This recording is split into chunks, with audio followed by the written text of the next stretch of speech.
Hola. Gracias por venir. Vamos a comenzar ahora el que faltan 2 minuticos. Bueno, empezamos. Tratar al principio sobre una pequeña presentación y lo importante es lo que Javier nos mete. Queremos un poquito comentar, bueno, os voy a comentar un poquito que este curso que comenzamos, este ciclo de exámenes del 2023-2024, es de octubre hasta mayo, 8 meses inclusive, y que puntualmente iremos avisando como de costumbre. Mirar también la web que tenemos, una web en los cuales ahí pues, explicamos en esa web pues, todos los PowerPoints, todas las charlas, absolutamente todo. Y también esa web, pues lo digo, viene también en el crítico, habrá críticos por ahí a la salida, y esa web es Fundación Accionsolidaria.es, letras pequeñitas, todo junto, metes ahí y le das un poquito absolutamente las charlas, todo lo que tenemos. Inclusive, mirando qué pestañas, hasta se puede echar marcha atrás y echar años atrás. Es muy interesante. También os voy a pasar, si queréis también, os voy a pasar nuestro correo electrónico, que es fest.gmail.com. Cualquiera de las cosas, también tenemos críticos allá afuera, y estos críticos vienen ambas cosas, pero no obstante, nos encantaría también que queráis para poderos, nos podemos relacionar más cerca, os podemos pasar toda la información que tenemos. Tengo aquí un bolígrafo y un par de folios para que lo vayáis anotando, el correo electrónico. Nosotros lo cogemos y pues mandando absolutamente toda la información, ¿de acuerdo? Entonces, esto viene a acabar, lo viene a acabar, se puede ir pasando y vamos ganando ese tiempo. Las sugerencias que tengáis, absolutamente todo, porque lo hacemos bien, mal, que mejoraríais, va a ver, ¿de acuerdo? Hoy, por tanto, vamos a comenzar con las guerras olvidadas de África. Esto es así, es evidente, esto está programado con tiempo, por eso tenemos un escenario un poco distinto, más bien un poco bastante distinto. En cualquiera de los casos, Javier está dispuesto y está a disposición de lo que nosotros digamos, nosotros y nosotras digamos, es decir, podemos hacer una pequeña introducción de África, pero hablar más, por ejemplo, de lo que hay que hablar en nuestras provincias, ¿no? Por decir algo, bueno, pero ahí está. Para esto tenemos a Javier, ¿vale? Voy a un poquito con el currículum de Javier, es imposible aprendérselo de memoria, además yo la memoria tengo muy tosada. Y lo voy a leer, tranquilamente lo voy a leer, si me deja, porque hay que enfocarlo. Entonces, Javier es periodista especializado en actualidad internacional y conflictos internacionales, cofundador de Espacio Redo y articulista habitual en Opinión Diario de Navarra sobre temas internacionales. Se formó y participó profesionalmente en el mundo editorial de Madrid. Durante los años 70 y 80, en Pamplona fue responsable y docente de la internacional IPES, Instituto de Promoción de Estudios Sociales, de los 90 a primeros años del año 2000. Ha sido profesor y coordinador del consorcio de ONGs de Navarra al sur del Sáhara, África Imprescindible, así como el comisario de las exposiciones del citado consorcio hasta 2022. También ha impartido docencias sobre relaciones internacionales en centros culturales, típica Pamplona, aulas de extensión cultural, universidades de Navarra, Pamplona y Tudela, País Vasco, Burgos y Valladolid. Sus áreas de análisis preferentes son el mundo árabe, islámico y África subsahariana. Bueno, pues todo esto, Javier, y mucho más. Tudela prácticamente de aquí de Pro. Y desde luego, yo la primera vez que lo conozco hace tiempo, pues siempre que hablamos de África solemos hablar de conflictos, de guerras, de disputas, pero África son entre las cosas. Y a partir de ahí empezamos, por ejemplo, ya he leído un poquito lo del tema de África imprescindible, las películas que se hacen. Aprendimos la otra África, que no solamente son guerras, aprendimos la África de su cultura, de sus comidas, aprendimos la África de su cine, de su lengua, en fin, todo eso que también forma parte de lo que es África, ¿vale? Y gracias a Dios por haber venido y todo tuyo. Muy bien, pues muchas gracias, Mariano. Es una responsabilidad estar de nuevo aquí, además con tanto y tan buen alumnado. Aquí impartí también docencia hace un montón de años. La última vez que estuve acá fue en el 2021, en el centro de la Rúa, cuando los talibanes tomaron Kabul un poco después, ¿no? Pero en fin, antes de todas las aulas que ha dicho Mariano. Pero yo estoy retirado absolutamente, incluso de los capítulos, pero vengo a estas actividades porque vengo a las actividades que organizan las amistades, o sea que ya como jubilado hasta de los artículos me he retirado, ¿no? Bien, pues para mí es un honor desde luego abrir la escuela social, que a gusto y que bien. A ver, yo pasé a Jesús un PowerPoint con 82 diapositivas sobre toda esta historia que se supone que vamos a hablar ahora. Me he reducido a la mitad, seguramente que no nos da tiempo ni hablar ni de una tercera parte, qué sé yo, ¿no? Por otra parte, lo que sí haré será todo lo que es texto, pasarlo a la escuela social para que haga con ello lo que desee, no así las fotografías, porque no son de dominio público y podrían acarrear un problema. Ciertamente, como la actualidad está ahí, con todo el conflicto de Israel y Palestina, yo estoy dispuesto a hablar de lo que vosotras y vosotros me digáis. Es también uno de mis temas, y si no, pues podéis preguntar. Y también me he traído hasta un PowerPoint sobre la Torá y otro sobre Hamás, o sea que yo a vuestra disposición. En cualquier caso sabéis que soy bastante pesado, tener un poquito de paciencia y bueno, a vuestra disposición.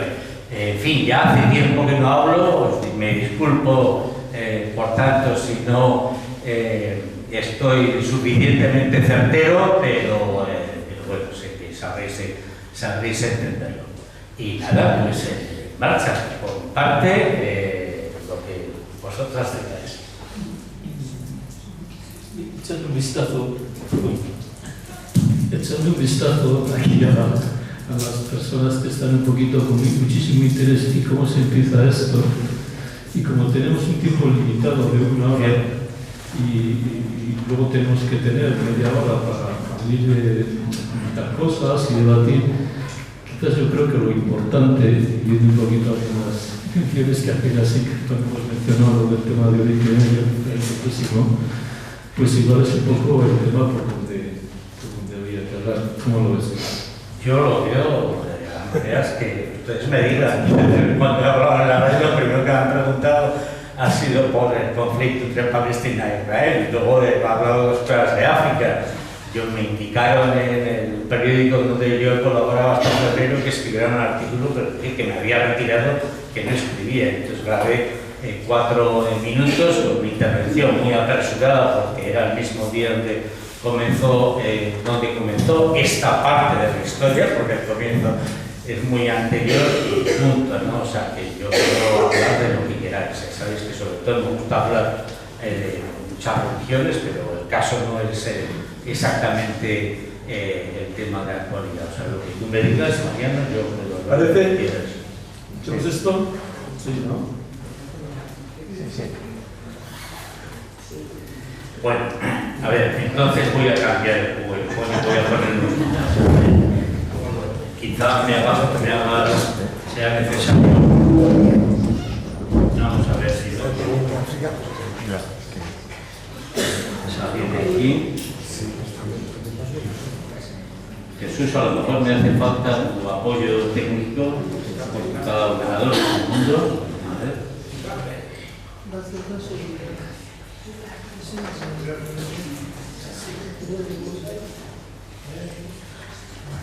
Bien. Lo que vosotros me digáis, ¿Queréis África? Pues venga, África. A ver, quiero decir, a mí me parece muy interesante hablar de África, porque siempre África, digamos, es el continente olvidado y en esta crisis también, desgraciadamente, va a quedar. Bueno, vamos a África y luego seguramente que tengáis alguna pregunta, pero podemos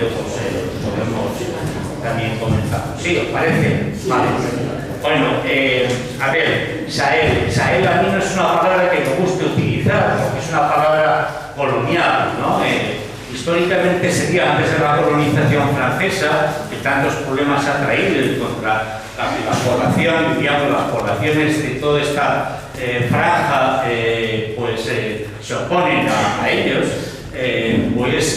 digamos, la palabra Sahel es un invento colonial del siglo XIX, cuando se produjo la colonización francesa. A mí me gusta hablar de la historia, por tanto, de Bilad al-Sudán, ¿no? Que es esa franja que va de un lado a otro del África, por debajo del Sáhara, 5.000 kilómetros de largo, 3 millones de kilómetros cuadrados, aunque es España, donde tenemos que tener en cuenta 3 cosas importantes. No es un espacio vacío, ahí vive gente. En todos esos países viven 400 millones de personas, en los 12 países del Sahel. Si fuéramos al grupo de los 5, que es el que más se conoce del Sahel, Malí, Níger, Burkina Faso, Chad, serían 80 millones, pero en 2050 serán 198. O sea que es un espacio, digamos, ocupado a pesar del desierto. Segunda cuestión importante, el Sahel, Bilad al-Sudán es el país de los negros. Sahel significa costa en árabe, porque eso es una costa, un territorio que delimita todo lo que significa el norte de África con el África por debajo del Sahel. Bien, por tanto, es un espacio donde viven casi unas 200 etnias que de una forma u otra también implica unos determinados problemas en toda esa zona de la que vamos a comentar. Hoy vamos a comentar especialmente 2 cuestiones. Por un lado, lo que son los militarismos, los golpes de Estado que ha habido. Por otro lado, 3 conflictos, incluso uno de ellos que se sale del Sahel, salvo la parte de arriba, ¿no? Primero, Etiopía, que también es olvidado. Segundo, Sudán. Y tercero, todo el conflicto que está más de actualidad y con más personas asesinadas, que es ese triángulo del norte, de Mali, Níger, etc. Bien, y luego dejaremos una reflexión a vuestra opinión sobre por qué precisamente estas guerras son olvidadas. Bueno, hay una cuestión importante que implica, digamos, muchos de los conflictos que se dan en el Sahel. Es, por descontado, derivado de lo que fue la colonización. El Sahel, como toda África, es un continente donde las materias primas son expoliadas tanto por las élites africanas como por las compañías extranjeras procedentes de la colonización. Y yo, cuando hablo de la colonización, especialmente esta zona es Francia, pero por otra parte también ahora mismo Rusia y China, ¿no? Segundo, bueno, es un territorio que tiene muchas materias primas, un subsuelo rico, también dotado de un conocimiento popular muy importante a la hora de cultivar la tierra y demás, pero que está marginado en función, diríamos, de una utilización de la tierra, una sobreexplotación ganadera, de agricultura, y en medio de una crisis, una sequía muy importante, una crisis climática y una sequía que determina en gran medida el empobrecimiento. Como vimos el año pasado en África con otros compañeros, pues efectivamente esa crisis climática determina en gran parte, digamos, la desertificación de la tierra, los conflictos internos, los traslados de población, las luchas entre gente, pastores, nómadas y agricultores sedentarios, que eso se ve de una forma u otra intermezclado o interrelacionado con los conflictos que hay entre las etnias, ¿no? Toda esta situación, si le añadimos también la corrupción de sus gobiernos y la intervención extranjera, primero colonial, después neocolonial, en principio de África, pues crean las condiciones imprescindibles para que ahí haya toda una serie de conflictos que son los que vamos a analizar. Bueno, aquí he apuntado algunas cosas sobre lo que es el tema que se vio el año pasado, por lo tanto no voy a entrar en ello, que es toda la crisis climática, que sobre todo lo que determina finalmente, a partir además de un crecimiento demográfico que tiene un impacto importante en la Tierra y un escasísimo reparto, digamos, justo de lo que son las riquezas, especialmente de la Tierra.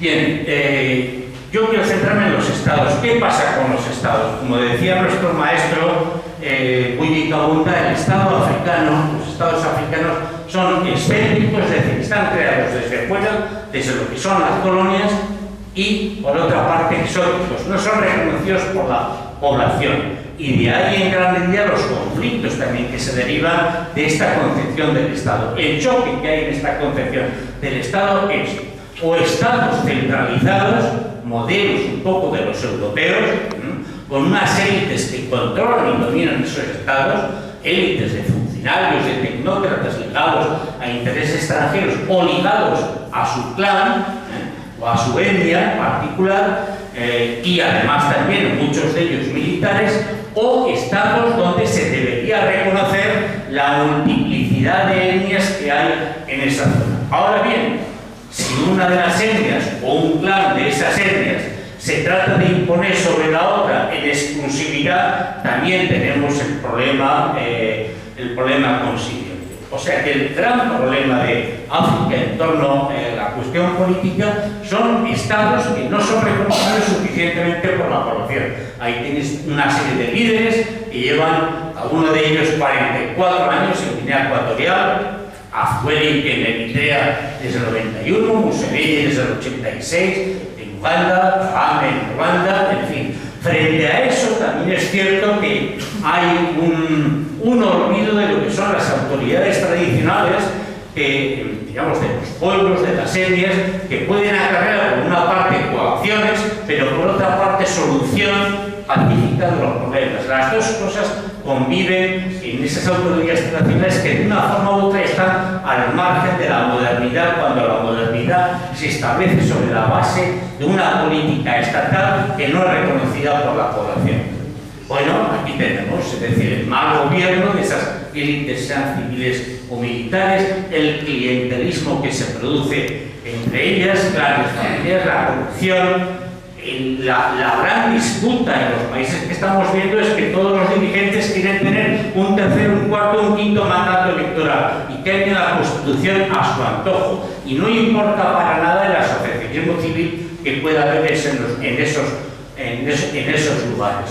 Es decir, eso significa que los partidos que también están en la oposición no son suficientemente reconocidos por el conjunto de la población, porque forman parte de todo un sistema que acaba repartiéndose los intereses políticos y por descontado también los intereses económicos. Estas élites, y también, digamos, las injerencias extranjeras, lo que hacen muchas veces es instrumentalizar a las etnias que viven en esos territorios para, digamos, lanzarlas una en disputa y en enfrentamiento bélico contra las otras, para ellos intentar auparse del poder o dar el poder a la etnia que consideran que es la mayoritaria. Es decir, aquí la clave está en que quienes son mayorías y no respetan los derechos de la minoría, tenemos un conflicto creado. Es decir, se exacerban las diferencias étnicas. Sí es cierto que todos los golpes de Estado que ha habido en la actualidad, y ahora los veremos, pero los que ha habido siempre en África, finalmente todos ellos han optado por sustituir a los poderes sobre el terreno, muchos de ellos civiles, algunos de ellos muy ligados a intereses extranjeros, por, digamos, unidades militares o por dirigentes militares que lo primero que han hecho es reducir todas las libertades de expresión, de asociación y demás. Lo primero que hacen es eso. Lo segundo es plantear que ellos van a recuperar de alguna forma la economía de esas poblaciones, pero no lo hacen, sino sino que al final también obedecen a sus propios intereses de clan o de cuerpo o de división, o regimiento o lo que quieran. Por otra parte, en estos conflictos se introduce también un elemento que es nuevo desde el 2012, poco antes, que es la tensión que se crea entre las interpretaciones religiosas, especialmente la interpretación sobre el Islam. Luego lo mencionaremos. Es decir, el Islam considerado como un Islam intolerante frente a un Islam, diríamos, más ligado a las costumbres populares. Eso choca y crea conflictos y crea situaciones en las que para los militares es preciso dar un golpe de Estado para acabar con esos grupos yihadíes o, para tratar de combatir a los grupos yihadíes, y para eso a veces es necesario contar también con la intervención de fuerzas extranjeras. Bien, los yihadismos, por ejemplo, han causado en los últimos años, desde 2012, 30.000 personas muertas, tanto en Mali como en Nigeria, Boko Haram, como en Níger, como en toda esa zona del Sahel que estamos hablando. No hay 4 millones de personas desplazadas. Bien, si fuéramos a una geopolítica de los conflictos, desde 1960 al 2007, ha habido 17 conflictos africanos. De todos los que había en el mundo, eran unos 27, con 2 millones de personas muertas en esa decena de años en 35 países. De las personas desplazadas que hay en el mundo, el 20% son africanas, y también de las 35 millones de personas refugiadas, 7 son africanas. Ahí están los campos más importantes de personas refugiadas que hay en el mundo. El campo de Dadaab, en Uganda, en Kenia, en Somalia, Sudán del Sur. Ahora veremos lo que sucede con las poblaciones palestinas. También los Rohingya en Birmania. Tenéis un mapa con dónde estaban los conflictos. Ahora quizás se identifican conflictos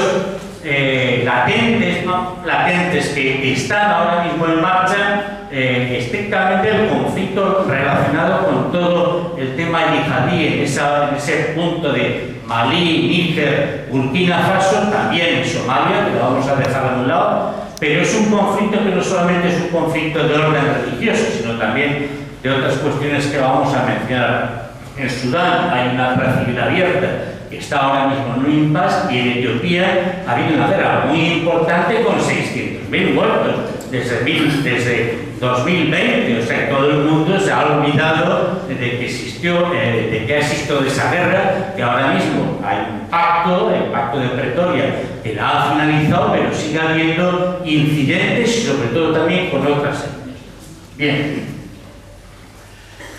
ahí os he presentado, para quien quiera leer el PowerPoint, digamos, las guerras más importantes que ha habido en África. Y si veis ese mapa, pues ahí están, digamos, los escenarios. Veis el Sahel, veis también Etiopía, veis la guerra que ahora mismo, el conflicto abierto en el norte de Mozambique. Es decir, son en la mayoría conflictos ligados a dos cuestiones importantes. Por una parte, a la economía del contrabando, es decir, cuáles son los grupos violentos, los grupos armados que tienen más capacidad para controlar las rutas comerciales, muchas de ellas ligadas a intereses del contrabando de mercancías o de personas, y al mismo tiempo que son las guerras de carácter donde el tema religioso se cruza por medio. Todos esos dos mundos, por decirlo así, se aprovechan, digamos, de posibles enfrentamientos étnicos en cuanto a que una etnia u otra esté en el poder en el gobierno de esos países. Luego, cuando veamos Sudán y veamos Etiopía o veamos Malí, pues efectivamente aparece claramente.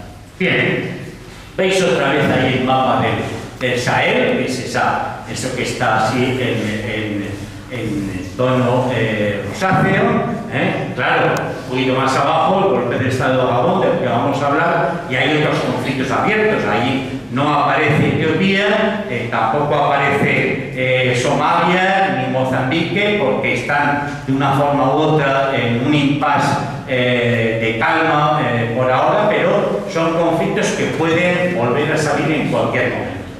Sí es cierto que los conflictos y los golpes de Estado tienen que ver, evidentemente, con el empobrecimiento y la crisis climática, que van perfectamente ligadas con el tipo de geografía que hay en el Sahel, con el incremento de la demografía. Eso implica también falta de oportunidades de trabajo para mucha gente joven que opta o por migrar, o opta por meterse, digamos, en grupos de carácter violento, sean religiosos, sean étnicos, o sean simplemente para controlar las redes de contrabando. La colonización, que es central, claro, muchos de esos países veis que están hechos con tiralíneas, ¿no? Si hablo de Bilad al-Sudán, no es el Sudán, es que el Bilad al-Sudán en los antiguos imperios llegaba desde prácticamente el Senegal, el Imperio Songhai, hasta lo que es el Sudán. Quiero decir, esa es la historia anterior a la colonización. Ciertamente, en el incremento de golpes de Estado y los conflictos, de alguna forma, la desestabilización que se produjo en el norte de África por los regímenes, por las revueltas árabes y las consecuencias, por ejemplo, en Libia, con la eliminación de Gaddafi, dejó montones de armas que nutrieron, digamos, el contrabando de armas, y de esas armas se aprovecharon muchos grupos que estaban sobre el terreno. Pero eso no se podría considerar en solitario si no tuviéramos en cuenta lo que he dicho antes. La población no se reconoce en sus propios regímenes. Con lo cual, si no se reconoce, considera que efectivamente una de las soluciones pueden ser golpes de Estado llevados a cabo por los militares. No se reconoce ni los estados y está en contra de la potencia colonizadora más importante que en estos lugares fue Francia. Bien, o ha sido Francia y todavía lo es. Bien, el militarismo precisamente es lo que ahora está de actualidad en la medida que para, de alguna manera, salvar, digamos, la situación de estos países, las fuerzas militares, las fuerzas armadas han tomado el poder con los criterios que vamos a ver a continuación. Pero bueno, eso es algo natural, por decirlo así, en África, donde ha habido prácticamente 240 golpes de Estado desde 1950, y en África Occidental de colonización francesa, pues prácticamente ha habido 75 golpes de Estado. Actualmente, en 4 años ha habido 10 golpes, desde 2019 en Sudán, y en algunos lugares como en Mali y en Burkina ha habido 2 golpes de Estado, uno detrás de otro. Bien, ¿qué sucede con los militares? Los militares, yo creo que por naturaleza, es quienes tienen el poder y el control de las armas, con lo cual, a partir de una jerarquía de sus propios regimientos, tienen la capacidad de tener una cohesión importante como para poder controlar lo que se puede mover en un estado y en otro. Entonces, claro, ellos se plantean una concepción mesiánica del poder. Vamos a dar un golpe de Estado porque nosotros vamos a salvar el país de todos sus males.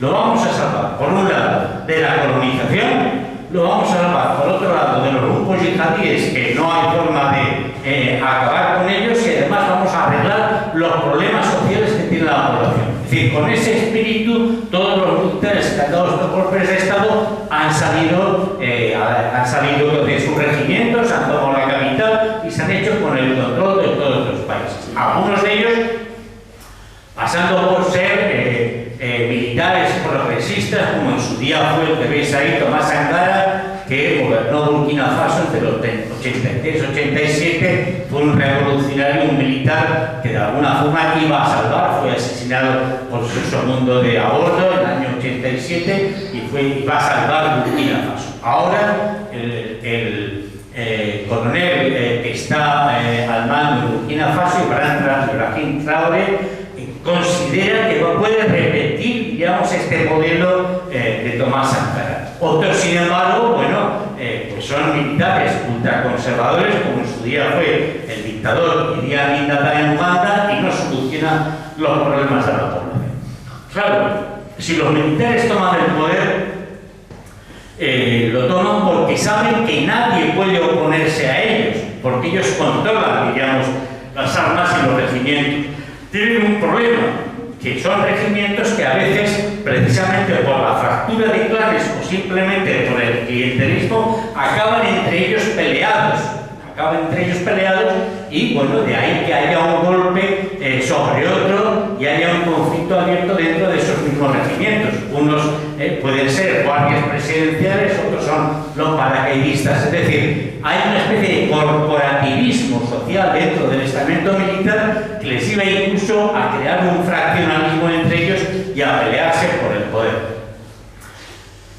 Ahora bien, todos estos militares, cuando pasa un tiempo, todos dejan el uniforme, se transforman en civiles e inmediatamente lo que hacen es controlar el poder, como habían hecho aquellos a los que habían derrotado. No se salva uno. Es decir, la concepción de controlar el poder, cambiar la Constitución y permanecer en el tiempo con elecciones fraudulentas y después de estar, diríamos, un mandato o un segundo mandato, pues finalmente tienen un tercer mandato. Es decir, como hacían aquellos clanes que ellos habían derrotado.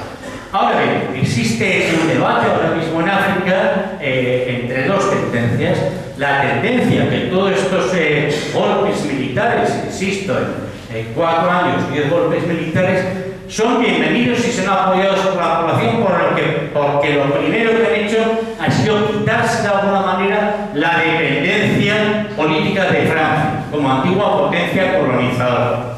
Francia se ha retirado, abandonando todo eso, nadie le quiere, salvo en Chad. Se ha quedado en Chad y también de una forma u otra en Gabón, más allá del golpe de Estado. Bien, ahí está. Ese es el argumento que han tenido los militares para dar esos golpes de Estado. Es decir, los militares dicen las poblaciones, en la medida que están contra Francia, nos apoyan a todos nosotros y por tanto bienvenidos sea. Esa es la tesis soberanista, que dice, oye, con tal de que nos quitemos del medio la colonización francesa, nos da igual quién venga. Claro, quien viene a continuación como intervención extranjera son, por una parte, Rusia, con la compañía Wagner, que ahora se llamará de otra manera, o con la penetración económica china. Con lo cual la dependencia va a ser muy similar. Las banderas francesas, en Mali y en Níger, se han cambiado por banderas rusas. Y eso nos mete a África otra vez en una geopolítica global, de alguna forma lo mismo que puede estar sucediendo también en Oriente Próximo, con esa geopolítica donde todo el mundo puede intervenir donde le dé la gana, Rusia, China, Estados Unidos, Gran Bretaña, etcétera, sin considerar las necesidades locales. Esa es una tesis que puede ser censurada por aquellos que consideran que de soberanismo no hay nada, porque lo primero que hacen esos dirigentes militares no es repartir la economía y los recursos, sino cambiar los proyectos, el control de los proyectos minerales, si no es por una potencia por otra, si no es por unas empresas de una forma de un país, por empresas de otras características de otro país, ¿no?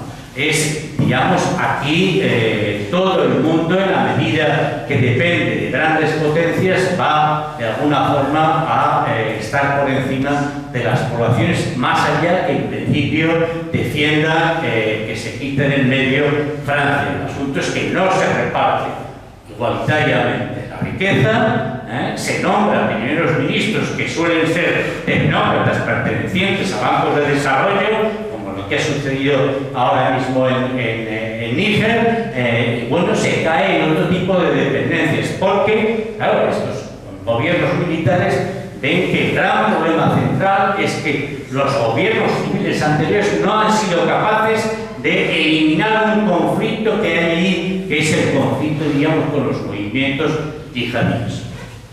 Bien.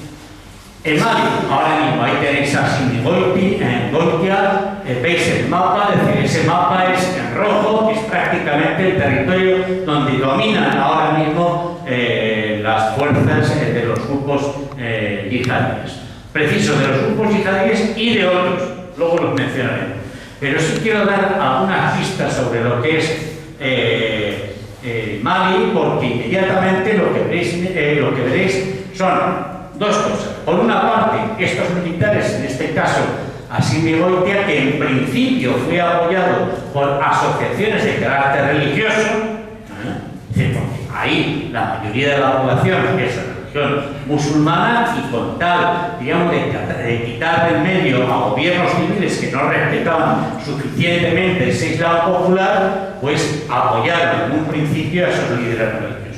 Pero claro, inmediatamente, y de aquí han pasado ya 3 años desde que está Assimi Goïtia, se produce un proceso, lo que ellos llaman un proceso de rectificación. ¿Qué significa? Lo que he dicho antes, que es el denominador común de todos estos conflictos. Los quitamos el gobierno, vamos a intentar mantener el control del poder frente a otras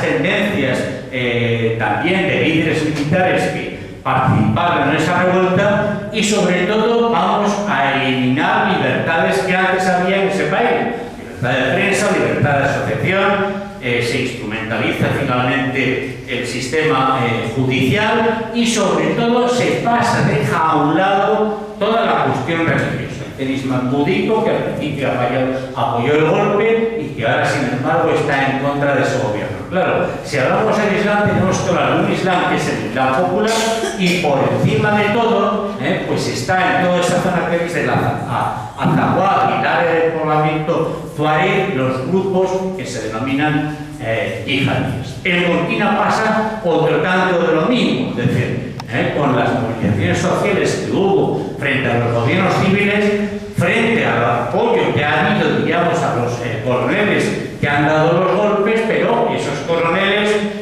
finalmente se han quedado en el poder, y las libertades que podía haber pues también han sido eliminadas, y sobre todo se eliminan aquellos artículos y aquellas constituciones que pretenden que haya renovación electoral y renovación del liderazgo de esos países. En Chad no ha habido un golpe de Estado exactamente, pero sí, cuando murió en combate contra los grupos yihadíes el antiguo presidente Idriss Déby, la junta militar lo que hizo fue apoyar a su hijo. Es decir, otra vez tenemos la instrumentalización del poder por parte de clanes familiares, clanes militares, clanes tecnócratas, que finalmente controlan el poder. Hoy por hoy Chad es el único país donde se ha trasladado el ejército francés y la política francesa, porque Chad es un país, digamos, que está en primera línea de lo que es la lucha contra los grupos yihadíes, y no se puede perder. Sí se ha perdido Mali, Burkina Faso, eso por descontado, y Níger en la actualidad. Bueno, en Níger, aquí, digamos, tenemos las mismas claves, pero atravesado por otro problema. El general Chani, pues ahí está. Claro, el general Chani toma el poder frente a un presidente que se quería permanecer en el poder pues eternamente, que no aceptaba que en las elecciones hubiera un partido de la oposición. Chani tiene ese argumento como para dar el golpe y controlar el poder, ¿no? Es decir, considera que el gobierno anterior no le ha dado suficientes recursos al ejército para luchar contra los grupos yihadíes del sur, trasladado desde Nigeria en el norte, los grupos también yihadíes, y por tanto dice, bueno, nosotros tenemos que tener más recursos, no los tenemos, inmediatamente vamos a tomar el poder, ¿no? Segunda cuestión importante, claro, en un país enormemente pobre se dan las circunstancias que, claro, Níger es el país central donde están los grandes recursos económicos de toda esa zona. Ahí está el uranio, está la bauxita, es el tercer proveedor de Francia, que recibe el 40% de su electricidad a partir de la empresa que controlaban Francia, las empresas francesas, Orano, ahí en el norte de Malí, y de los datos, el 24% del uranio iba para Europa, de 5 a 10% a Francia, y fijaros que los ingresos de esa empresa del uranio, que es central en Níger, significaban para Níger pues 450 millones de euros, cuando la empresa con mayoría de capital francés se llevaba 3.500 millones. Es decir, aquí había un problema de injusticia, y Níger es uno de los países más empobrecidos, cuando sin embargo es uno de los países más ricos. Por la negligencia del gobierno anterior, bueno, pues suceden este tipo de cuestiones que hacen que inmediatamente los militares toman el poder. Claro, si vas a los entresijos de esa toma del poder por el general Chani, bueno, pues en las circunstancias que este hombre dio un golpe de Estado porque lo iban a reemplazar también en su cuerpo de ejército. Es decir, había una lucha clientelar entre diversos clanes que, bueno, dijeron, Chani dijo, bueno, con esta excusa, la excusa de un gobierno negligente y por otra parte la excusa del empobrecimiento y de la presencia de los grupos violentos yihadíes, yo voy a tomar el poder y así no me van a relevar del mando. O sea que todos estos golpes de Estado tienen también por dentro un intríngulis que significa, en el caso de Níger, por ejemplo, que iban a cambiar, o en el caso de Gabón, que el general que toma el poder, bueno, es el pariente o una persona muy ligada a la hermana del antiguo presidente. Es decir, son conflictos entre las élites. La población queda abandonada absolutamente a su suerte. De hecho, el general Chani, lo que ha nombrado como primer ministro, es a un economista que fue anterior ministro de Economía, antes de Mohamed Bazoum, que fue el presidente al que derrotó, con lo cual, digamos, la centralidad de solucionar los problemas económicos de la población hoy por hoy no se ha solucionado para nada, sino al contrario, se cambian las élites. Bien, en Gabón pasa más de lo mismo, es decir, ahí lo que había era el clan de los Bongo, un clan que tenía 4 palacios en París, es decir, que se había llevado todo el dinero del país, que quería cambiar la constitución para permanecer más tiempo en el poder. Entonces, bueno, pues generaba un golpe de Estado para eliminar a ese dirigente y, bueno, ¿qué pasará para quedarse en el poder? Lo que ha hecho inmediatamente el nuevo gobierno es disolver todas las instituciones del Estado. Eliminar también la libertad de prensa, bueno, mantener hoy por hoy a los franceses y sobre todo, bueno, ver qué sucede con un país que, por ejemplo, en Gabón es central. En Marruecos, digamos, es el que controlaba parte de la economía de Gabón. Había invertido 600 millones de euros en la banca, Francia 750 millones. Pero claro, Gabón, que es un país tan pequeñito, con 2 millones de personas, pues tiene una enorme reserva de uranio, de madera, de hierro, de manganeso, de diamantes, etc. Y todos estos países tienen riquezas de las que se aprovechan las élites políticas, sean civiles o militares, y de las que se aprovechan las compañías extranjeras, sean francesas, o sean rusas, o sean chinas. Bueno, esto era como la primera parte de lo que yo quería comentar. Segunda parte, voy a ser aquí muy breve, que es ya las guerras.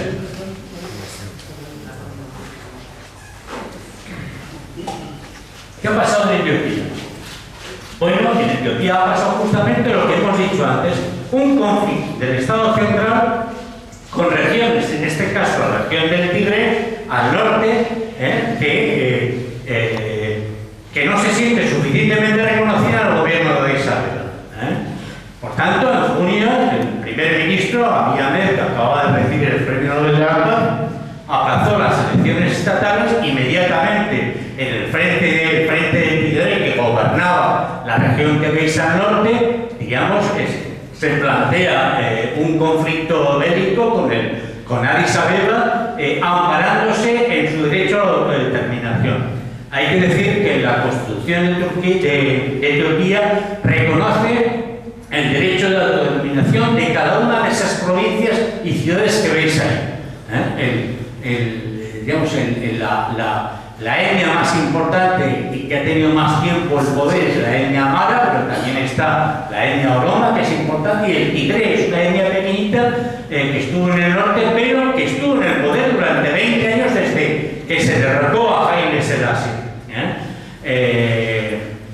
en 1975 y después que participó, digamos, en la lucha contra la dictadura soviética, que había participado también en el golpe contra el antiguo emperador y dominó durante 20 años y creó también una burocracia insoportable también para la población. Es decir, una etnia se hace con el control del Estado, no reconoce la suficiente al resto de las etnias, pero llega un momento en que el poder lo toma un presidente que quiere modernizar el país, pero lo que hace inmediatamente es decir, sí, pero vosotros que habéis estado en el poder, vamos a ir contra vosotros, vamos a crear un conflicto étnico, vamos a echar del poder e inmediatamente vamos a eliminar el derecho a la autodeterminación de esa Constitución. Y emprende una guerra que causó 600.000 muertos, por la que le dieron el premio Nobel de la Paz. Imaginaros la gran hipocresía que había sobre esta cuestión. Todo el mundo se olvidó de este conflicto, del 1,5 millones de desplazados internos, de la gran crisis de la hambruna, porque ese país, el Tigré, fue bloqueado por las fuerzas, digamos, de Addis Abeba, del centro, pero el conflicto era ese, el conflicto era quién se reconoce al frente del poder. O hacemos un país multiétnico, donde cada etnia esté suficientemente representada, o lo centralizamos a partir de una idea moderna de que vamos a crear un nuevo nacionalismo etíope, como planteaba Abiy Ahmed. Bueno, ¿qué sucede? Que efectivamente lo que inmediatamente sucede es un conflicto bélico. Ahora mismo ese conflicto bélico pues, se ha tranquilizado por el Pacto de Pretoria, porque inmediatamente los países de alrededor instaron a los dos que estaban enfrentados, más allá del desgaste de sus propias fuerzas por el bloqueo que había habido contra el Tigré, llegaron a un pacto, pero ese pacto pues, es un pacto muy frágil y sobre todo, claro, se han puesto en marcha otros problemas de otras etnias que quieren también ser reconocidas suficientemente en ese Estado o quedarse con los territorios que habían tomado durante la guerra apoyando a uno u otro contendiente. Los amaras al gobierno central, los oromos a los tigreños. Y ahora se han reanudado las hostilidades con todas esas etnias. Pero al mismo tiempo soldados del país al norte, Eritrea, que en su día, digamos, se separó de Etiopía con una guerra terrible, con 80.000 muertos allá entre el 98 y el 2000, llegó un momento en que prefirió apoyar al gobierno central porque lo que quería era quedarse con toda esa franja del territorio que estaba en la frontera con el Tigré, precisamente. Con el Tigré. A todo esto, todas las partes contendientes llevaron a cabo crímenes de guerra. Por supuesto, ahí no se andaban con chiquitas en ninguno de ellos. Claro, Eritrea, que mandó ahí 60.000 soldados, la mitad de sus fuerzas armadas, pues inmediatamente dice, yo me quedo aquí, yo ocupo esta parte del territorio. Eritrea es un régimen de carácter totalitario, en su día pro-chino y pro-soviético, y ahora, bueno, pues muy cerrado a cualquier tipo de democratización de ese país. Sigue el mismo presidente desde los años 90. Pero ahí está. Insisto, por la ley, por la Constitución, Etiopía es un país donde es una federación étnico-cultural y donde se ha intentado mantener un equilibrio similar al equilibrio religioso que también hay entre los cristianos coptos, los cristianos católicos y los musulmanes. Los cristianos coptos sabéis que son de procedencia ortodoxa, ¿no? Esa federación cultural y el derecho a la autodeterminación se mantiene en la Constitución. Lo que sucede que después no se tiene en cuenta ni por los que están ahora al frente del gobierno, Abiy Ahmed, ni por aquellas fuerzas centrífugas que quieren tener cada uno su independencia o controlar el poder también en el territorio, en la capital, para así controlar, digamos, todo el país. ¿Qué sucede? Que ahora mismo está al frente de ese país, por otra parte, un país rico, especialmente en café, en oro, en gas, en recursos hidráulicos, ahí está el Nilo y demás, y sin embargo es un país que empobreció absolutamente por la negligencia de sus gobiernos, por las sequías pero ahí, por el acaparamiento de tierras, como un dato, por ejemplo, hay un conflicto por la instalación de una ferretera, que hay un conflicto entre Alemania y Francia, ¿no? Entonces, claro, esa apropiación de tierras que es típica en África por parte de muchísimos países que compran tierras o compran incluso semillas en el mercado de futuros y se apropian de ellas y la población se queda al margen por ser expulsada de esas tierras, sucede también en Etiopía. Pero claro, ahí ya se ha vendido muy bien a las potencias extranjeras, sea la que sea, porque lo ofrecen modernizar el país.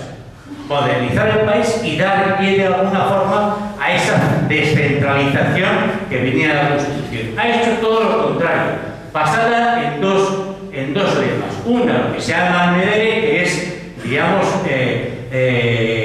una especie de unidad nacional basada de alguna forma en el desarrollo económico, para lo cual ha creado un partido único, el Partido de la Prosperidad. ¿Veis esa forma de pensar? La prosperidad es lo más importante, pero con un partido único que inmediatamente elimina a todos los partidos que están alrededor, el MEDERE. Y la segunda cuestión es una especie de autocracia personal basada en un mesianismo que también ahora está siendo muy típico de África. Yo soy de alguna forma la persona que va a solucionar todo y por tanto yo estoy por encima del bien y del mal. Él es un mesiánico de determinadas corrientes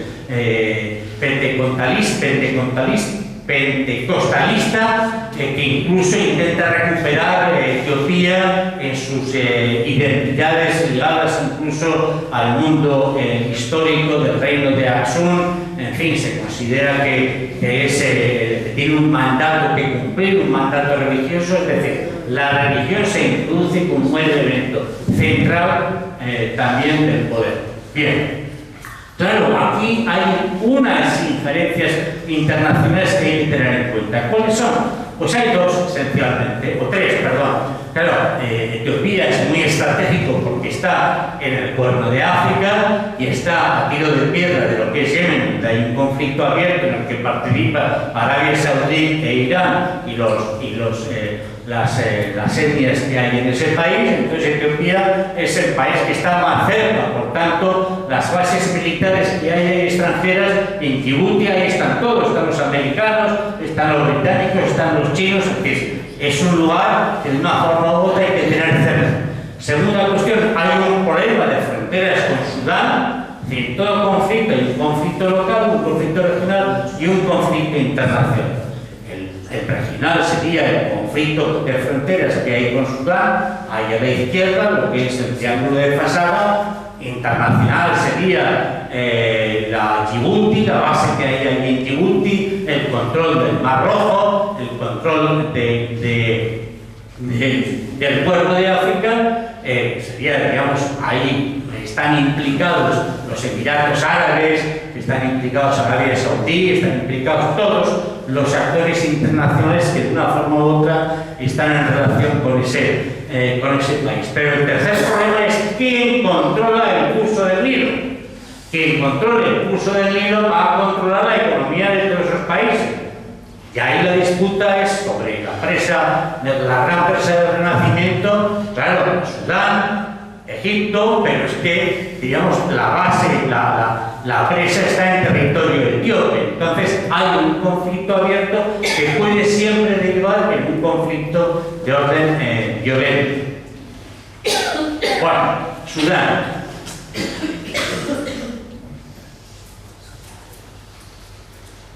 Bueno, de Sudán voy incluso a intentar ser más breve. En Sudán se había derrocado en julio de 2019 al antiguo régimen, el régimen de la dictadura del Mar al-Bashir, con dos fuerzas que confluyeron. Por una parte, un montón de asociaciones civiles muy poderosas que había en Sudán, que querían una democratización del régimen, y por otro lado, los diversos estamentos militares que con tal de que cambiara algo mejor, echan la dictadura anterior para ellos quedarse con el control del poder. Y así lo hicieron en octubre del 2021, dando un golpe militar. Vamos a cambiar todo para que no cambie nada. Primera cuestión importante a tener en cuenta. Se frena por completo el proceso de democratización. Segundo, lo que sucede en otros países.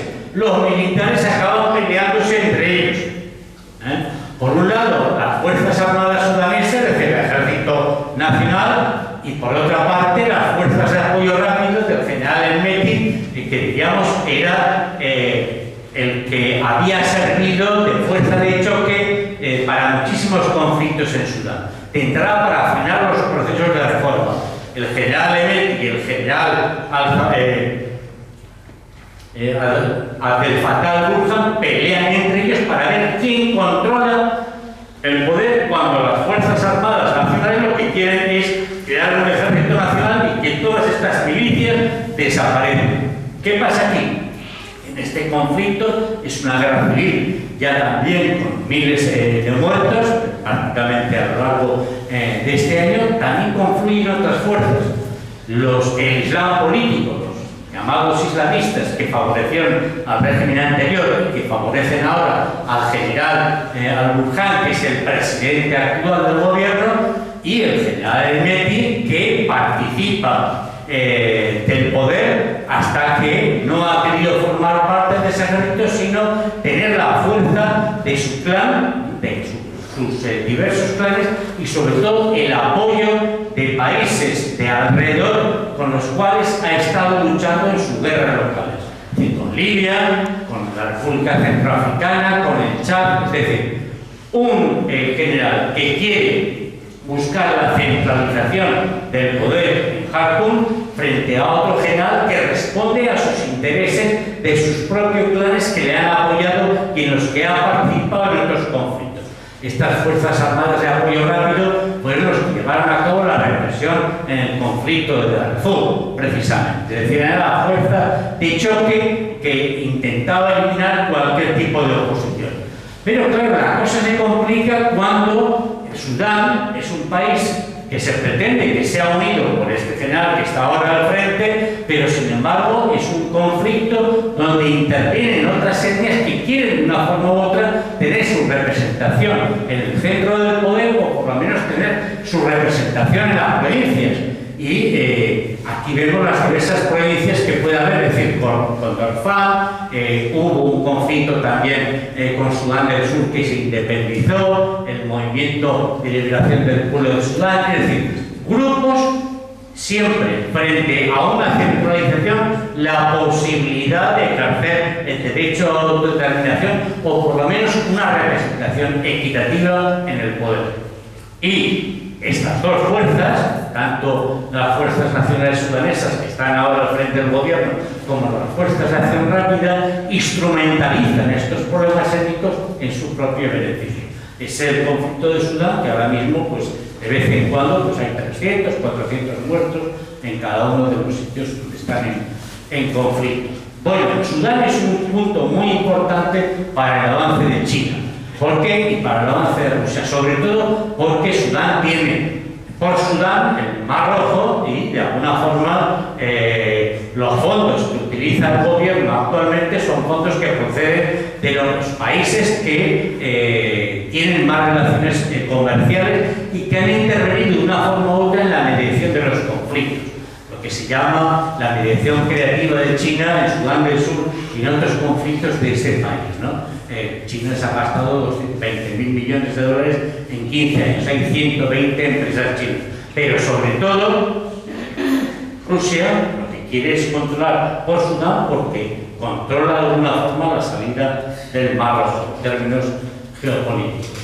Bueno, por último, evidentemente no nos va a dar mucho de sí, pero vamos a comentar el problema central, que es el problema del Sahel, ciertamente. A ver, me voy a quedar con este mapa y voy a ir a resumir, luego podemos preguntar. A ver, el conflicto del Sahel, que son estos países que veis ahí, sobre todo el triángulo de Itaco, donde coincide Burkina Faso, Níger, Malí, que es un territorio prácticamente de nadie, es un conflicto donde ha habido los golpes de Estado que he mencionado antes, donde se cruzan varios intereses. Por un lado se cruzan, y especialmente, los intereses de quien quien controla el tráfico y el contrabando de armas, de alimentos, de tráfico de personas, de todo tipo de tráfico que hay por el Sahel, de quién controla, qué grupo armado controla esos caminos, esas carreteras. Es decir, hay un conflicto de alguna forma en torno a la economía criminal y la apropiación de esa economía criminal entre un grupo y otro, y al mismo tiempo hay un conflicto de carácter religioso con los grupos yihadíes, que es una interpretación extremista del Islam.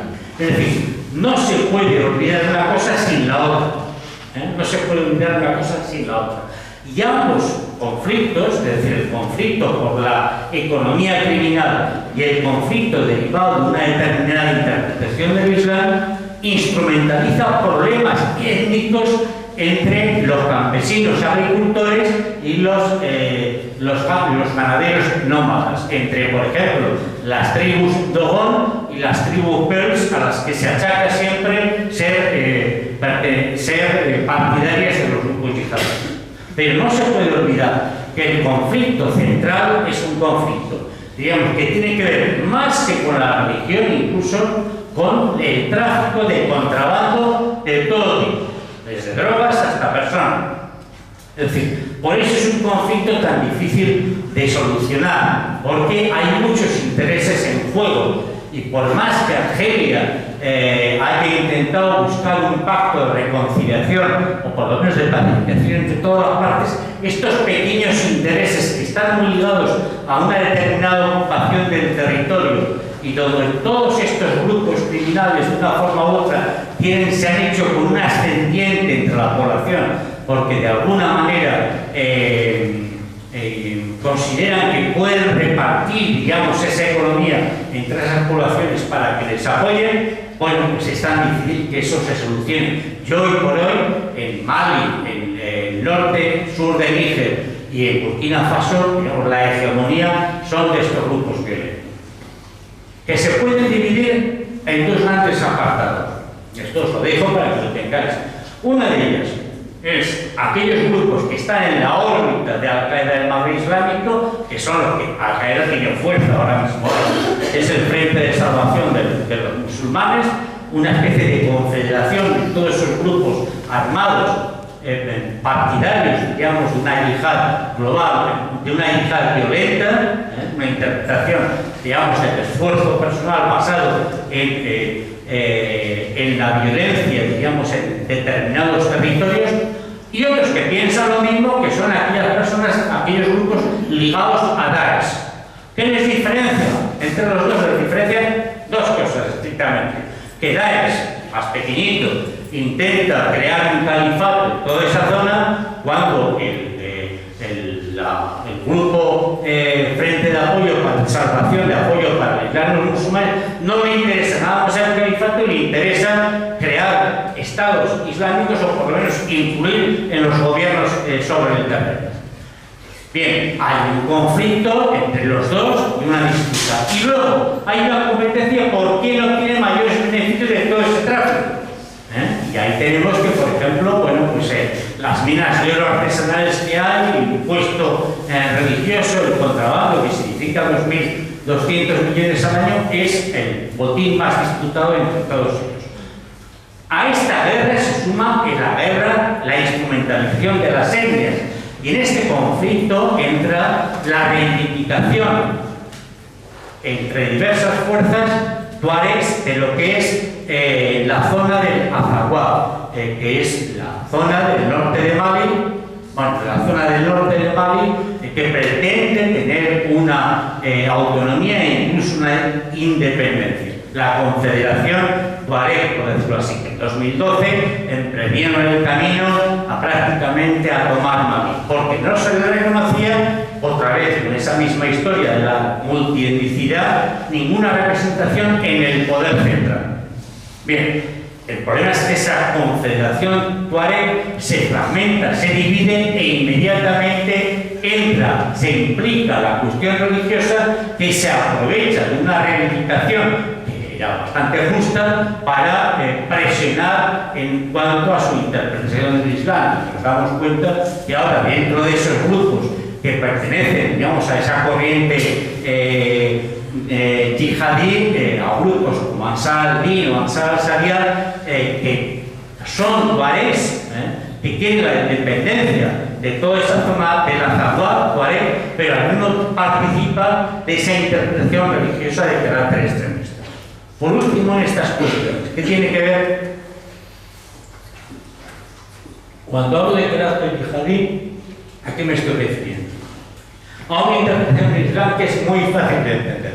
Frente a un Islam popular, más ligado a las costumbres locales, muy conservadores, su vida cotidiana, etc. Pero bueno, de inspiración, donde el culto a los santos, donde la participación en romerías, los cementerios, como también pasa en Somalia, hay otros grupos de carácter más intransigente que intentan llevar a cabo un Islam, diríamos, que tiene las siguientes claves. Por una parte, un Islam unitario, un Islam donde se dice Dios es uno y a partir de aquí, Alá es uno, todo el mundo tenéis que estar de acuerdo y con sumisión a la interpretación que yo hago de Dios. Lo cual diga una parte del Islam que es la libre interpretación. Segundo, el literalismo, es decir, las fuentes sagradas hay que interpretarlas según están escritas.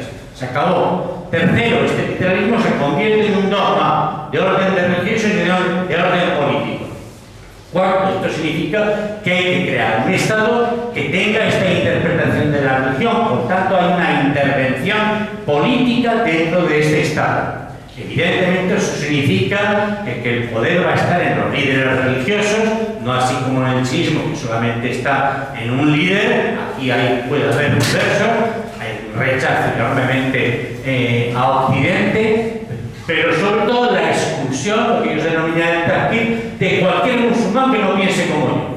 A ese señor se les excomulga, no solamente se les excomulga, sino que hay que convertirle por la fuerza, por lo que significa la conversión a partir del puritanismo religioso, del puritanismo en la vida cotidiana, y también, diríamos, la demostración de que efectivamente la violencia puede ser un elemento de purificación. La violencia es obligada. Y eso es lo que, por ejemplo, diferencia, ya haciendo un paréntesis, a los grupos yihadíes como Al-Qaeda o como el Estado Islámico, el ISIS, a una organización como Hamas.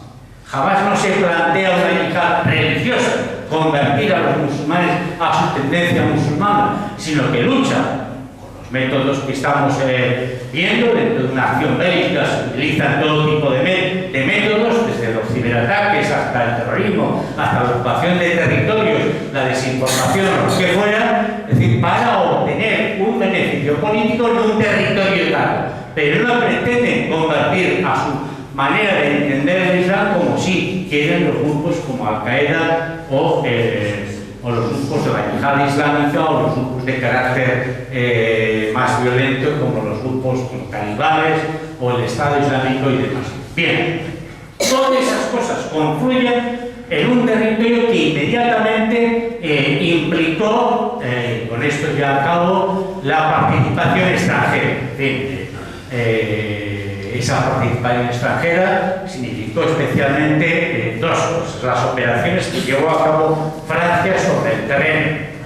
Francia, que ha tenido que retirarse de la zona porque tampoco podía soportar la oposición de la gente, pero sobre todo el coste económico de 1.000 millones de euros cada año y los muertos que había puesto también sobre el territorio, que eran 59. Evidentemente, los muertos entre la población civil han alcanzado casi los 30.000 muertos en todo este conflicto.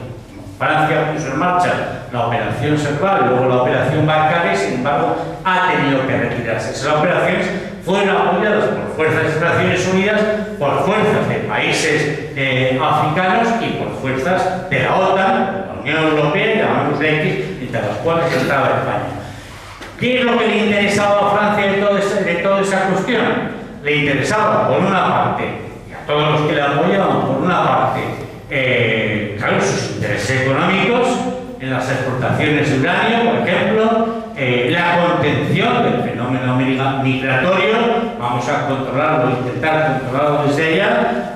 Por supuesto, la lucha antiterrorista, con la cual estaban de acuerdo también con Estados Unidos, y eso significaba inmediatamente operaciones bélicas de contrarrestar la influencia de estos grupos violentos, pero también eliminando a cada uno de sus líderes. Todos los líderes, todos estos grupos han ido cayendo, digamos, una especie de caza al dirigente en toda esa zona. Y ahí los veis a todos ellos. Bien, bueno, yo me callo y vamos a dejar aquí a posibles preguntas. Me he dejado de lado todo lo que son las influencias extranjeras, pero ya llega la hora de que podáis comentar. Bueno, Lo que queráis, sí. impresionante, ¿no? Una cosita, tenemos, son 30, son menos cuarto van a hablar, ¿no? Menos 20. Tenemos 20-25 minutos. Entonces, abrimos turno de palabra, preguntas, lo que se quiera. Lo dejo un poquito así porque como tenéis la posibilidad de tener el PowerPoint completo, pues ahí podéis desarrollar más el conocimiento. Pero bueno, esta es la palabra. Sí.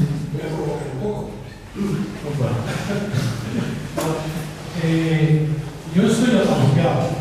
Estás apabullado. Sí, suele pasar cuando soy pesado. He escuchado una discusión tan interesante sobre África y claro, entonces se me ocurre por la vía buenista. Es decir, tú vislumbras en ese panorama tan extremadamente negativo que has pintado y que probablemente se acerca mucho a la realidad, tú vislumbras algunos puntos, algunas líneas, algunas prácticas, algunas experiencias que indiquen una cierta esperanza de que algo está cambiando. Por ejemplo,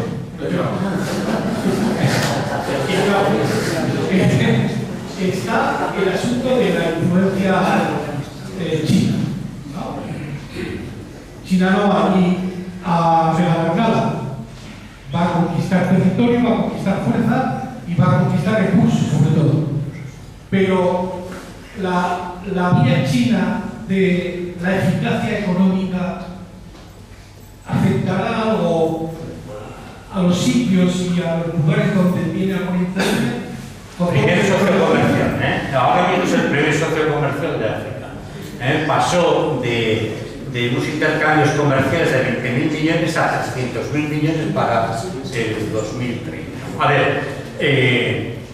China tiene una ventaja y un inconveniente, o varias ventajas y varios inconvenientes. A ver, China no viene de nuevo. Ahí China intervino desde la época del siglo XVI-XVII con los Ming, mandó ahí montones de barcos con el almirante Zheng, que ya se marchó, y luego sobre todo intervino en los momentos de la descolonización. ¿Cuáles son las ventajas? Bueno, pues que ofrece montones de millones de dólares para lo que significa de alguna forma la edificación de infraestructuras, la posibilidad de un consumo mucho más amplio por parte de la población y bueno, un cierto desarrollo económico, siempre de la mano de personas chinas, es decir, de 1 millón de chinos que están en África, y no sé cuántos, me parece que 10.000 empresas chinas. Pero claro, evidentemente hay un acceso a motocicletas que les cuestan muy baratas a la población africana y además pues suministra enorme cantidad de divisas a todos los dirigentes. Eso está claro. Y edifica todo tipo, bueno, el edificio de la Unidad Africana está edificado con capital chino. Por tanto, además acoge, creo que a 1 millón de personas africanas en los institutos Confucio de Pekín, ¿no? O sea, el Ni Hao, ese famoso que dicen los chinos, en fin, ¿cómo estás? O algo así, creo que significa, pues para mucha población africana y sobre todo para muchos gobiernos africanos, bienvenido sea. A ver, hay un dato importante que lo menciono por acá. Rusia, que también es otro de los actores principales en juego, tiene unas relaciones comerciales de 15.600 millones de dólares. China tiene 250.000 millones. Es decir, China controla muchísimo más todo lo que es las relaciones comerciales de África. Rusia sobre todo se ocupa de vender armas y de participar, digamos, con los 1.500 milicianos de Wagner o de fuerzas especiales de Wagner, o como se llame ahora, que participan en los conflictos contra el yihadismo. Vende armas, es el mayor proveedor de armas en África, hasta el punto que son 7.500 millones de dólares de ingresos, creo que en 6 o 7 años. Pero volviendo a China, claro, esas son las ventajas, ciertamente, pero tiene otros inconvenientes. ¿Cuáles son los inconvenientes? Que le da igual a los derechos humanos y el tipo de gobierno que hay. No le importa absolutamente para nada. Segunda cuestión importante, él va a hacer negocio, punto. Es decir, hay países que, digamos, están controlados, Mauritania, por ejemplo, por lo que son las inversiones chinas, o Mozambique, o Angola, o la República de Congo, antiguamente Brazzaville. Es decir, los derechos humanos les da igual. Segunda cuestión, a ver, la mayor parte de los trabajos son chinos, y aquellos trabajadores que son personas africanas viven unas condiciones de vida similares a los esclavos que están en las monarquías del Golfo, y que construyen los estadios para hacer luego los campeonatos del mundo del fútbol. O sea, que aquí las hipocresías en el marco de relaciones internacionales es lo que manda. Es decir, malas condiciones laborales para la población. Tercera cuestión importante, digamos, las desventajas que tiene China frente a esas ventajas.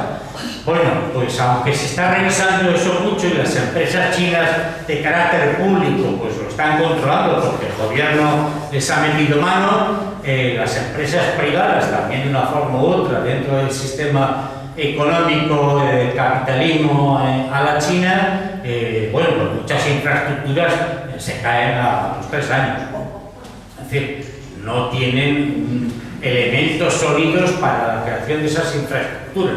Muchas infraestructuras de la época de las independencias, todas ellas están prácticamente destruidas.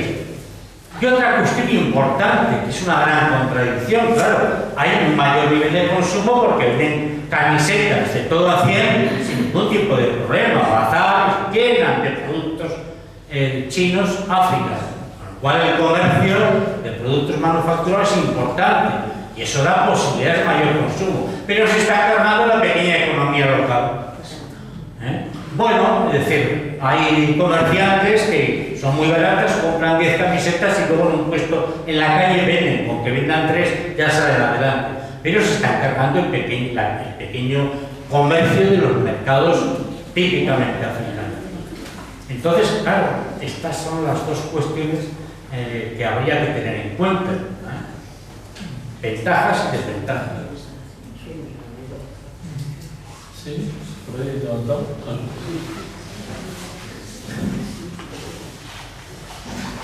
Buenas. Bueno, iba a preguntar sobre el grupo Wagner, ya lo ha comentado, pero para nada.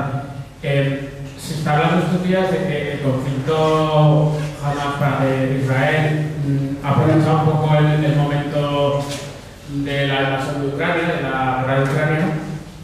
¿Qué cree usted que invisibiliza tanto estos conflictos? Intento conectar una cosa con otra, que es un poco regular, pero bueno. Siendo que Ucrania lo desayunamos todos los días durante 2 años.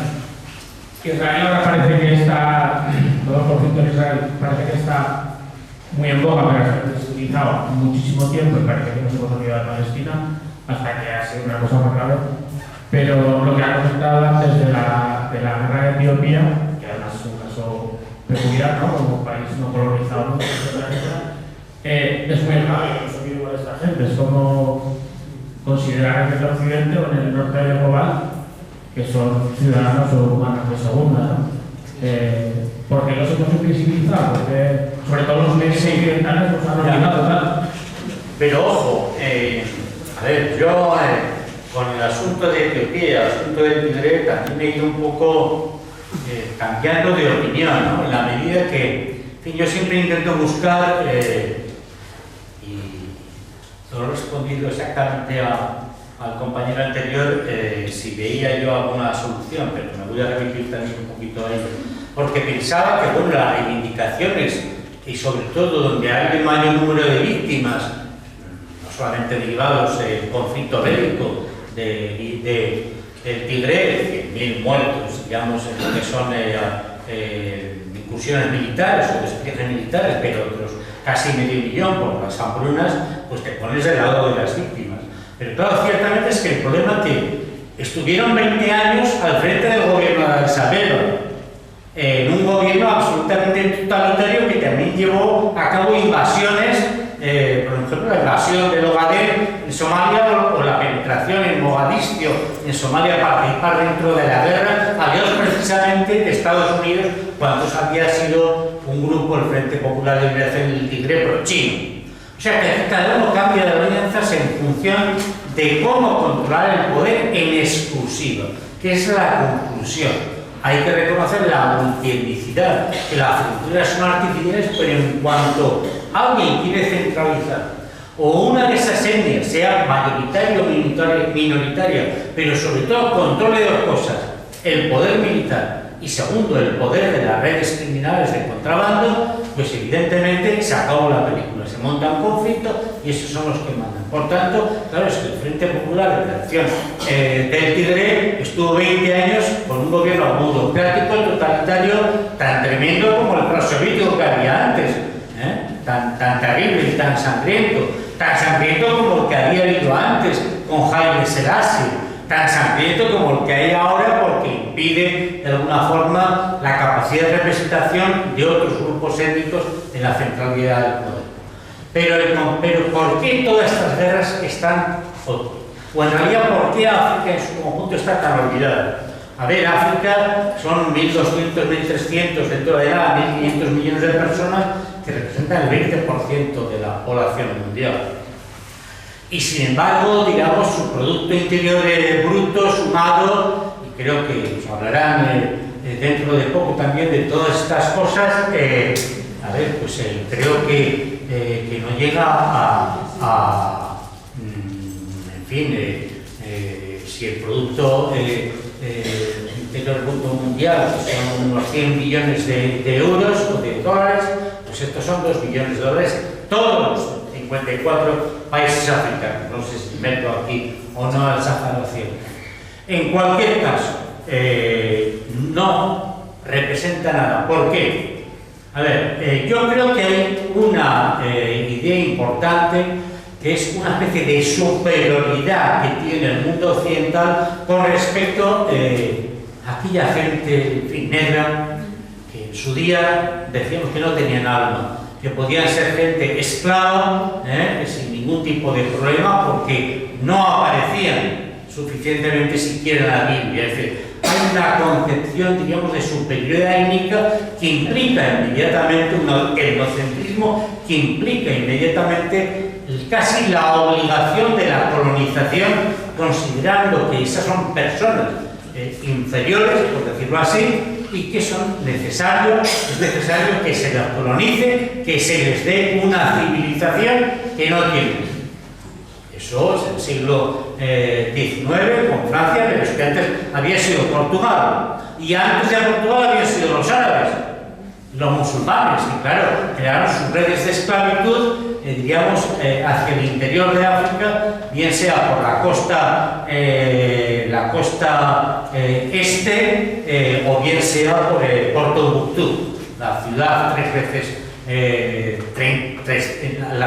veces santa, con sus 333 santos. Y siempre lo menciono, uno de ellos es Tudela, Sidi Yaya, ¿no? Tuve ocasión hace poco de estar precisamente con el último bibliotecario de Tombuctú, que tuvo que salir escopeteado, musulmán, porque estos yihadíes habían tomado el Tombuctú. Vale. Y van a destruir, digamos, las mezquitas populares que había ahí. Bueno, es decir, esa idea de superioridad por parte de Occidente inmediatamente implica la colonización. Árabes, portugueses, la esclavitud, la trata negrera, inmediatamente Francia, Gran Bretaña, el reparto de África en el Congreso de Berlín, Alemania, España en sus territorios en Guinea Ecuatorial, en Ibn y en el Rif, etcétera, etcétera, etcétera. No se reconoce que África tiene una historia muy importante, y no voy a entrar en lo que a mí me gusta realmente hablar, que son las peregrinaciones a la Meca de aquellos emperadores del Songhai, de todo lo que es Bilal al-Sudán. Mansa Musa, que es a los precios actuales, digamos, a los dólares actuales, hubiera sido el hombre más rico del mundo. Estuve 16 años de peregrinación. Bueno, dando dinero por aquí y por allá. No voy a entrar en eso. Pero es que África tuvo una historia pasada. Tenemos una especie de supremacía sobre África. Segunda cuestión, hay muchos estereotipos. Ahí están. Está el estereotipo de que África es un territorio exótico, bueno, pues para hacer safaris. Segundo, es un territorio, digamos, donde todos son catástrofes. Claro, yo aquí he hablado de catástrofes. Se podía hablar, y ya se hablará en su momento, de las luces que también tiene África. En tercer lugar, se comenta ahí también. Es decir, África todo es territorio de conflictos, de masacres. Hoy me tocaba hablar de eso, ciertamente. Y no veo salida por ningún lado. Vivimos en lo que algunos africanistas hablaban de tiempos de fanga, tiempos de caos. Ahora, se ha llegado a tanto caos que de ese caos precisamente en algún momento tiene que haber una recuperación de entrada moral, si se tiene en cuenta también el régimen, el activismo, que pueden plantear algunas tradiciones adaptadas a la modernidad o algunas religiones basadas en lo que es los conocimientos y las sabidurías populares. Pero claro, hay otro elemento con el que vemos África desde Occidente. África tiene dos consideraciones. Es el lugar donde se pueden expoliar todas sus riquezas, absolutamente, que no contribuyen, digamos, al desarrollo autóctono de esos lugares, sino que estamos en un intercambio desigual, porque África ofrece materias primas, necesita préstamos para la creación de infraestructuras o para productos manufacturados, entra en la espiral de la deuda y ya no sale nadie, salvo las élites que controlan ese tráfico, digamos, de divisas. Y, por segundo lugar, es el territorio donde llevan todas las basuras. Todas las basuras del mundo están ahí. Recordad aquel asunto de los pesqueros en Somalia y todo el tema del pirateo.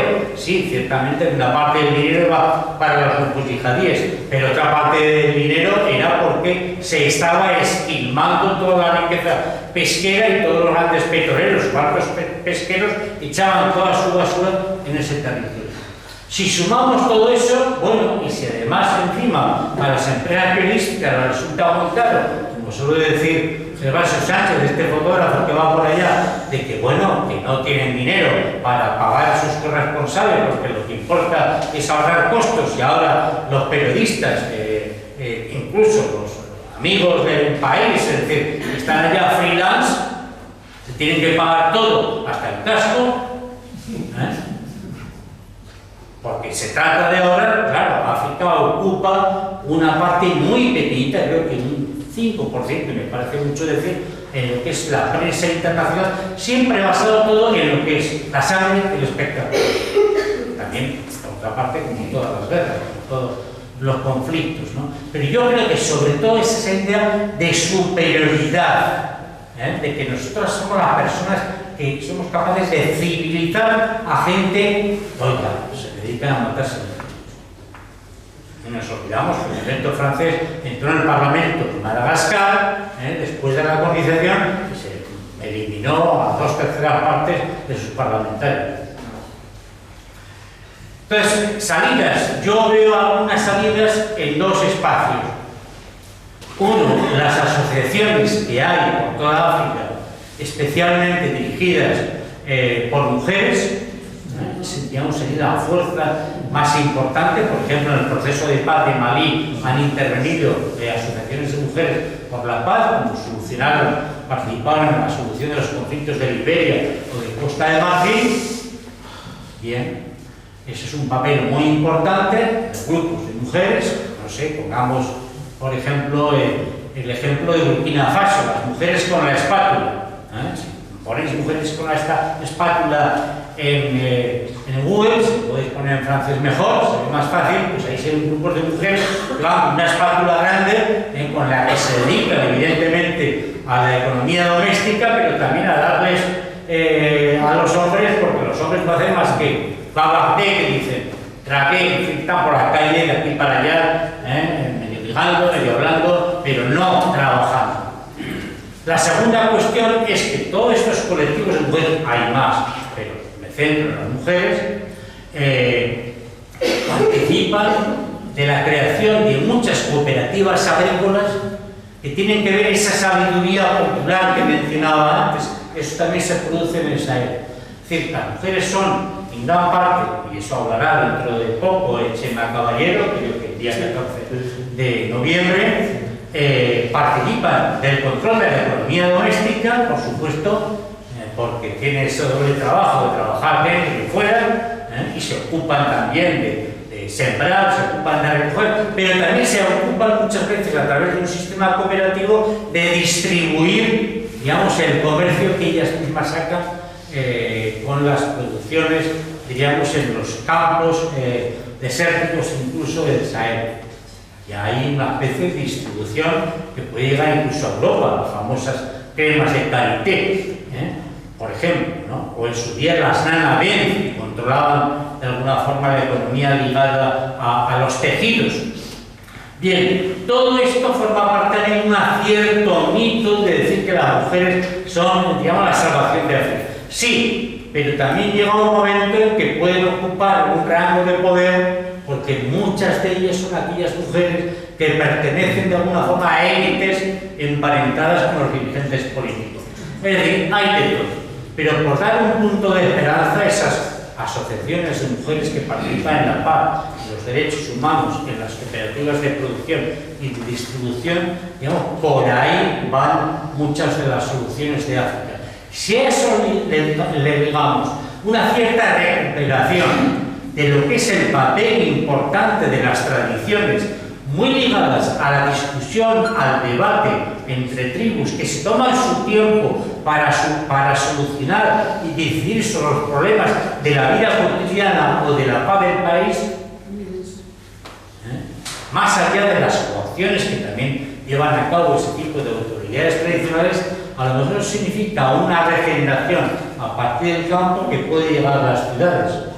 Eso es otra de las posibilidades que puede haber, y ahí, digamos, las religiones animistas, como también el Islam popular, pueden formar parte de esa solución.